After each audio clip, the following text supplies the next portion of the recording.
hit record here. Okay, so welcome to everyone. So this is Recession Proof Your Business, Thrive Online. So today I want to talk about a few things and then we're going to get into brainstorming, right? So I'm going to kind of like give you a few little points here, but again, I just want this to be for you and valuable for every person that is here. So I really want it to be kind of a collective, let's brainstorm on how to best get your business out there in the best way for you right now. So I talked in my little promo about a few things. So that is how to take control of your thoughts and continue to remain calm in the chaos. So we're going to go over that a little bit. Your hidden opportunities, how I transitioned my business online. I'm just going to give you a very brief little kind of synopsis of that. And then I want to show you what I call my self-esteem map. It's the path to self-esteem. And I'm going to kind of walk you through that because what I have found in this business world is that your self-esteem, your self-worth is always equal to your net worth. And so I'm going to show you how and why that is the case. And then I'm going to take you through kind of my map and path that will show you how to raise your self-esteem. And then we're just going to talk about being innovators and being creative in this economy and in any economy so that no matter what happens, you're always innovating and always staying kind of like at the forefront so that you can continue to thrive, because guess what? That's what business is all about.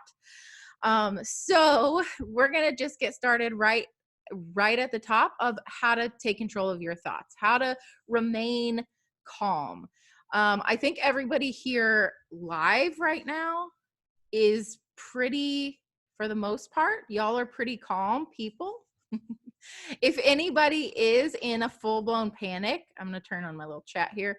Pop into the chat and talk about what it is that's coming up for you. Like pop in and say, right now I'm stressing about X, Y, or Z. And I'll continue to check the chat. But I want to kind of go over a few main things. Yay, Danny, you're feeling calm. Good. A few main things if and when the panic starts to peak, because let's be real, what we're going through right now as an entire planet, the world, is not normal. It is not something any of us could have predicted, expected, or thought we would ever be living out this kind of like dystopian world, like where we have to wear gloves to the grocery store. It's like this as a bad sci-fi movie, right? Like we're living in a science fiction movie, and none of us could have ever predicted that. So I'm laughing because it's so absurd, but actually it's not funny at all, right? And there's a lot of people in pain right now. There's a lot of people in pain. There's a lot of people really going through some really hard times. Yeah, and Angela says, yeah, it doesn't even seem real. It totally doesn't. I went to go get my mail earlier, and I was like, oh, I got to wear gloves before I get the mail. I got to go get my gloves. And then I come back and get my mail.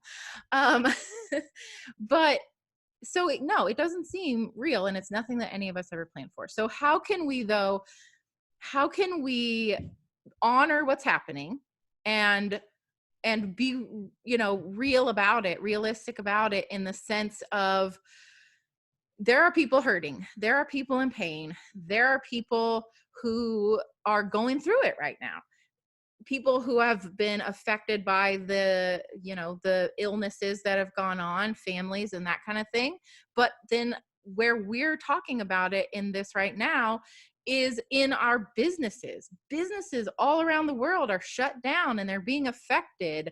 And that can be really, really scary for a lot of people. So one, realizing that none of those things are in our control. So when we're talking about how can we remain calm? Well, none of those things are anything that any of us can control. You don't have control over one single business being shut down or any of that.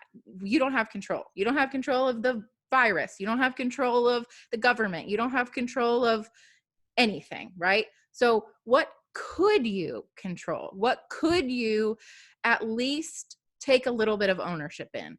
And that is, well, what I talked about earlier about your, washing our hands and those things. But here's the other thing that we can take a little bit of ownership of is our thoughts.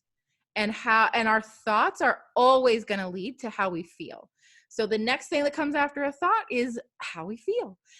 So how can you, even though the world has blown up and gotten chaotic and crazy, and it's affected all of the businesses and all these things, what part of that could you control? Well, you could step back, take a deep breath, and start to look at how you're thinking and how you're feeling about your business, about what's happening.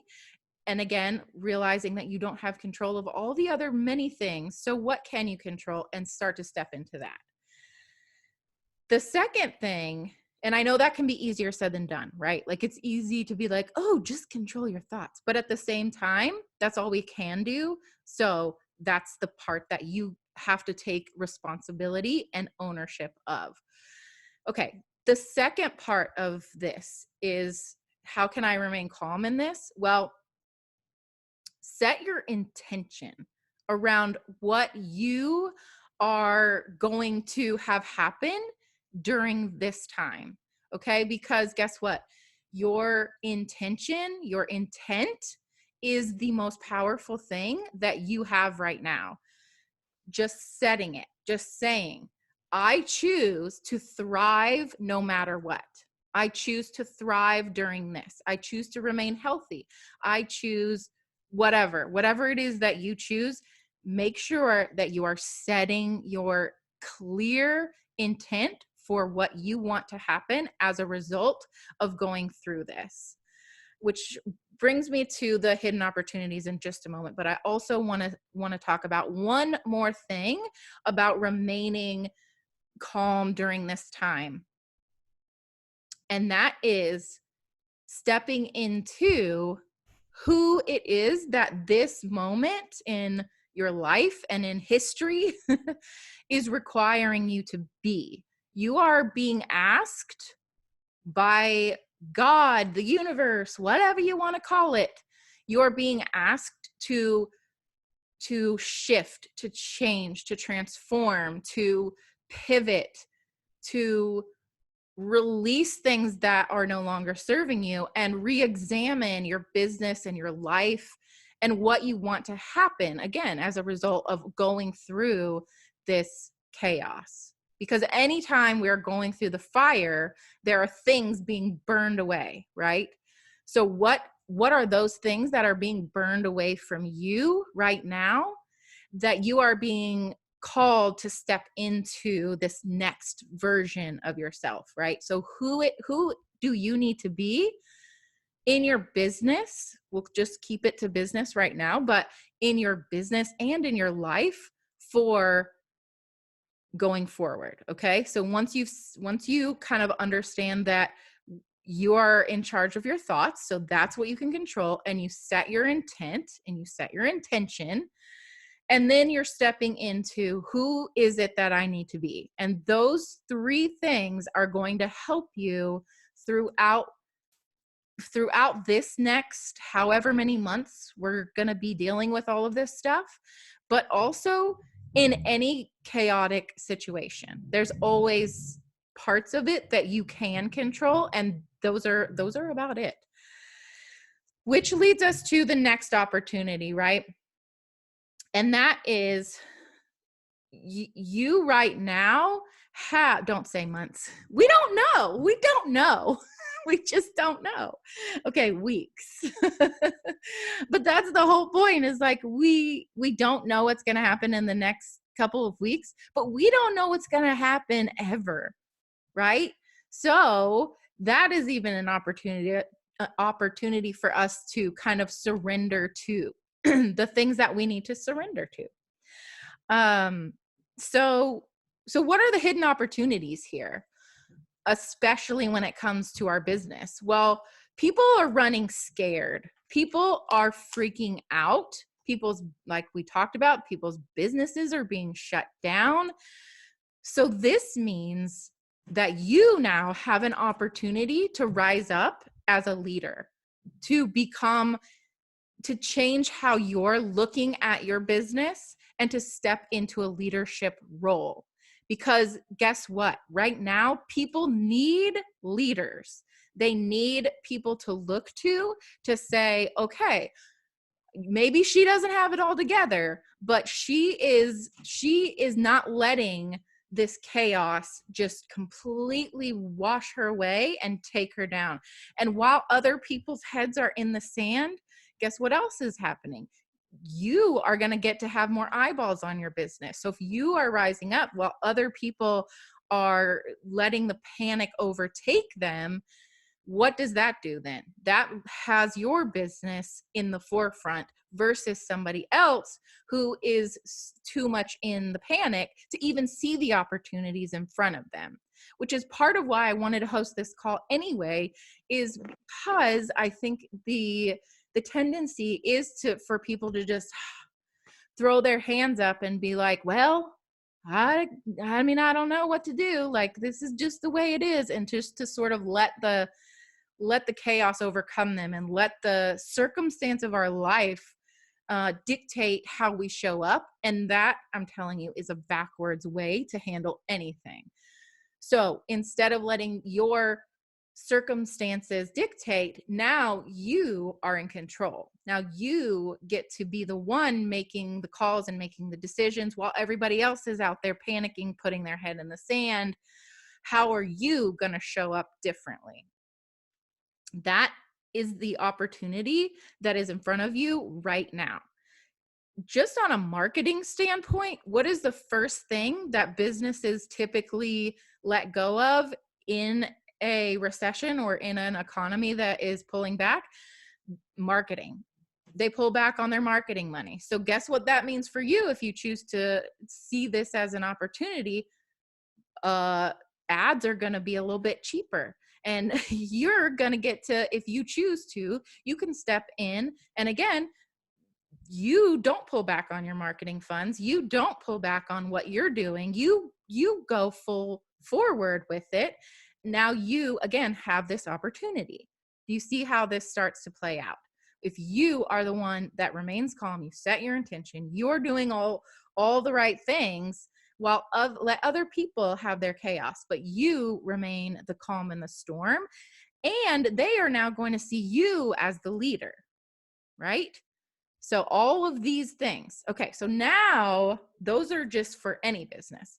But now we also have this hidden opportunity, and you've seen it pop up in different places, of people bringing their businesses online. And so that's why I wanted to host this. It's like, let's brainstorm how you can utilize this in this situation and best use it. And Vicky's here. She turned her video off, but I was going to ask you, Vicky, if I could use you for an example later. So we'll see. As Vicky has been doing this really well. Okay. So there she is. Okay. So, okay, let me talk a little bit about how I got my business online. I'll teach you the map, then we'll just open up. Okay, so back in, I started in doing hair behind a chair, like Casey. Casey on the call is a hairdresser. And I started doing hair in 2007, which is interesting because I was also reading and doing my own little research on the recession. I was like, oh, that was the start of the last recession, was in 2007. Well, I actually built my first business during the recession, which I didn't even know about. And this goes back to kind of like setting your intention around things. I was 20 something. I didn't have any idea that a recession was a bad thing. I had no fear around any of it. And I just was like, okay, I'm just going to build my business. And guess what? It was the easiest thing in the world for me to do during that time, because I wasn't panicking. I wasn't in fear. I just was taking the opportunities that were in front of me. Now, bringing us forward a little bit to, I'm actually terrible with dates, but about 5-ish years ago, I was working behind the chair. I had started doing some makeup things. Everything was in person. And my husband ended up getting let go from his job completely unexpectedly. And we were absolutely not prepared. So again, a moment of chaos. And instead of being like freaking out, which I did have a moment of freak out, I'm not going to lie. But after I got that out of the way, then I was like, put my creative hat on, and I was like, okay, what can I do? What can I create? How can I get creative in this chaos and help keep my family afloat? And so that was when I brought my business online. And my very first course was a skincare course. It was all about how to have pretty skincare.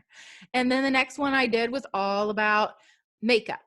And this was all online. Everything was online. So my point being, there in almost any industry, I have yet to find one, but almost any industry, you can take what you're doing in your in-person service-based business and create some kind of online presence and online offering around it. And I think the tendency is to be like, I don't know how, or there's all these things that come up where it's like, oh, well, maybe that's going to be hard, or whatever it is that comes up, or maybe my business doesn't work online. And so again, that's why I wanted to host this, so that you could see that there are so many different ways that you can do it, and so many different ideas out there. So that takes me to my next point, is just being the innovator, being the business owner, right? Instead of stepping into the chaos again, like letting that kind of consume you, stepping into the business owner of, okay, like, so I wrote down several of the businesses that came out of the last recession. And so it was like Uber, the Airbnb. Like if you think about that one, like that is getting so creative. Venmo, Slack, WhatsApp. I'm sure there's many, many, many more. We talked about a really funny one on a call that we were on this morning. Maybe I'll mention that in a little bit. Anyway, there's plenty of ways to get really creative right now in any industry. So let's get creative. Let's put our collective energy together and do this. Okay, I want to teach you my map really quickly. I am so not tech savvy, so you're going to see right here how anyone can do anything online. Okay, so let me share my screen here. Share. Okay. See, Vicky, you are going to be like, see? Okay, how do I? Even Sarah doesn't know what she's doing. Okay, play from the side. All right.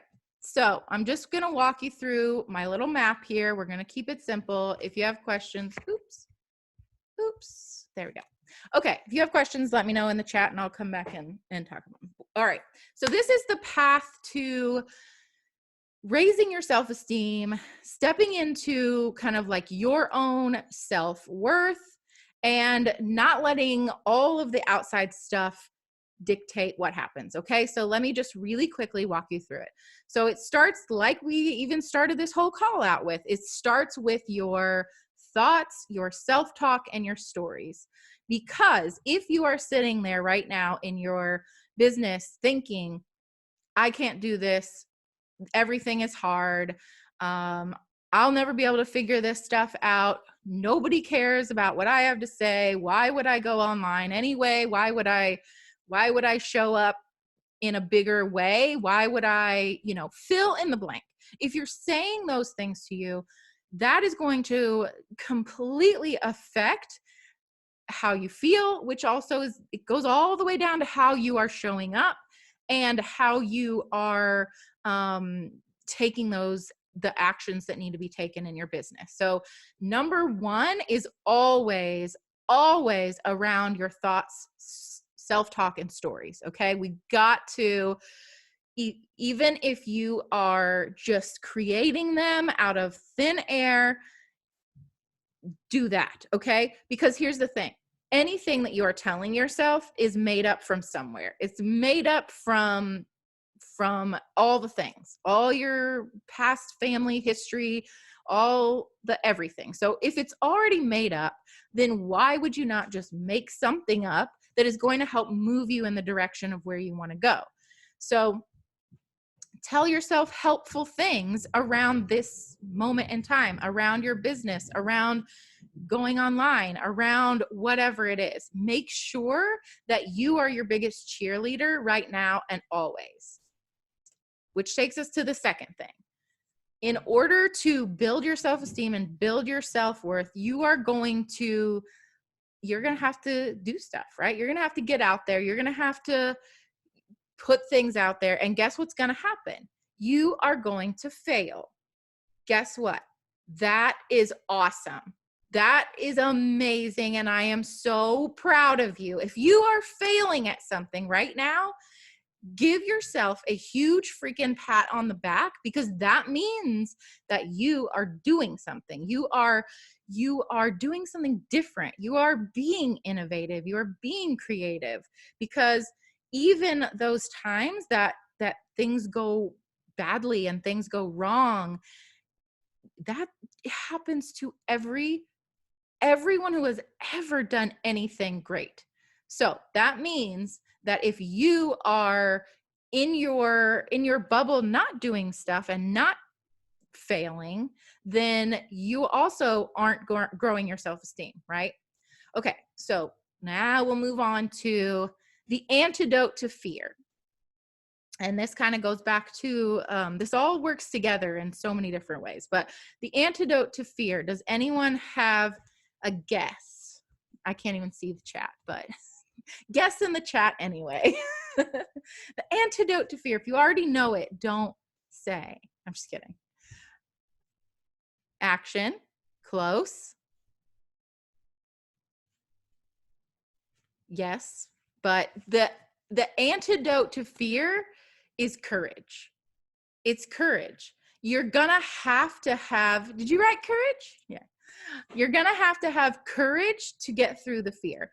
Fear is normal. Failure is normal. All these things are normal. But in order to go to the other side of whatever fear is coming up for you is courage. You have to pull in and wear your crown, your gown of courage, whatever you want to call it. Like, you got to put on courage in order to get past the fear. And the thing is, you never get past fear, right?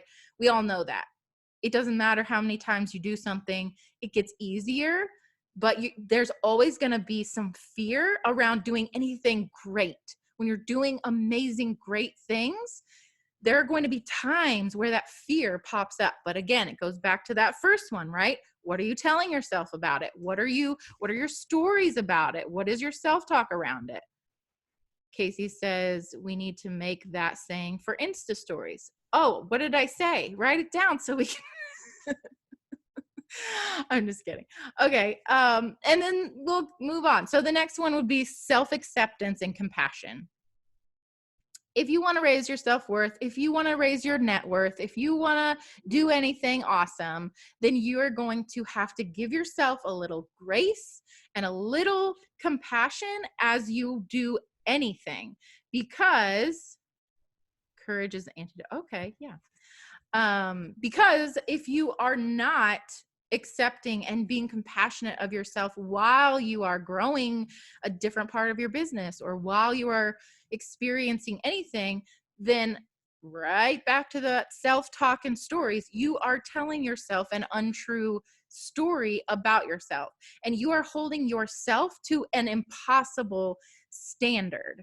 So, for example, you might see somebody else doing something and be like, okay, wow, they're doing it and they messed up. And like, what happened? Well, I feel like I want to give them a hug, right? But then you do something and you mess it up and you want to punch yourself in the face. If you wouldn't be that way to somebody else, why would you ever beat yourself up for trying to do something and trying to move yourself forward? That is only going to squash your self-worth and self-esteem. So putting that in this map, putting that in the piece of the pie is like, just be nice to yourself as you're doing stuff and give yourself the same grace and compassion that you would anybody else trying to do anything. And the next step is competence. Casey says, I've been trying to talk to myself like I would my children. Exactly. Oops. See, I do not know what I'm doing here. Okay, back to this. All right, so competence, what is that? That goes back to what Angela said just a minute ago. Okay, so competence, I like to call it the confidence myth, okay? Because we always think we need to be confident in stuff. And the truth is that nobody is ever born confident in anything. Yes, we are more confident in ourselves when we're kids, but for example, you're not born confident walking. You just aren't, because you never done it before. So anytime you ever do anything new, you're not going to be confident in it. And so people are like, well, I'm not confident on camera, so I guess I shouldn't do it. Or I'm not confident on blah, blah, blah, so I shouldn't do it. I'm not confident online, so maybe it's not for me. Well, guess what? If you've never done it before, there's no way you could be confident. You're just, there's no way. And so what is the way around that? It's like confidence is a myth. Confidence doesn't exist without competence. And that just means in order to be confident, you have to, what Angela said, take action. You've got to do the thing, and you've got to do it 150 times or whatever it is. It's going to be different for everyone, but you have to do the thing to build the confidence. So don't get in that trap of, well, I'm not confident now, so I can't do it. No, nobody started out confident. Just do it, and that is how you will build the confidence. And last but not least, keeping your word to yourself. Every time you break a promise to yourself, you break your self-esteem down a little bit more. So this, are you saying something, Casey? Go ahead and open up. I actually have been using that because I went through this module over the weekend, right? And so I actually, when I did my live while I was hiking, I told myself I was going to do it while I was hiking, and then I tried talking myself out of it, but I was like, nope, because that's low self-esteem if I don't do something that I promised myself I would do. And I've kind of had that in my head all week. Yes. I love it. I love it. And I think just even, like you said, just even having it in your head and having the awareness that that's a thing, right? That if I keep my word to myself, I actually am able to raise my self-esteem. And every time I break my word to myself, I'm lowering my self-esteem. So just even having that awareness is so huge around anything, again, anything that we're trying to do. Don't say you're going to do it if you aren't planning to do it. Just don't say you're going to do it. And then if you do, I would never do that to someone else. I would never break a promise to someone else. That's it. So, every single person that I know, it will show up 110% for someone else. If they say they're going to show up, they're going to show up. But you say you're going to go for a walk later and you're like, I don't really feel like it anymore. It's like, okay, well then don't say you're going to do it if you're not going to do it. It's fine to not do it. It's totally fine. You get to make that call. You get to make that choice. But if you say you're going to do it, show up for yourself. And just bringing it all back around. And then we'll move on. Self-talk, thoughts, and stories. You're in charge of those. You get to create them. Make them things that are going to be empowering for you. You're going to fail. Every great person is standing on a mountaintop of failure. remember that. Remember when you fail that you did something awesome. The antidote to fear is always courage. So if you're afraid of doing something, but you know that there's something amazing on the other side, just know that you're going to have to wear some courage of armor of courage of some kind. And then be nice to yourself. Just be nice to yourself. And then again, with competence, you're just, in order to grow your confidence in anything, you got to do it. And then do it. Keep your word to yourself. And this is exactly how you will build up your self-worth, your self-esteem. And then also, if you can really dive into what this map could also do for you, once you have that self-esteem and you are able to take those actions that you need to take or want to take, that is also going to translate for your business and raising your net worth as well. Okay, let's get innovating. I am going to turn off the record now. I told everybody at the beginning, I'm not recording this part because I want everybody here to feel like they can share openly and not feel like a bunch of people are going to see this later, and be able to all kind of like brainstorm a little bit together. So that is the end of this section.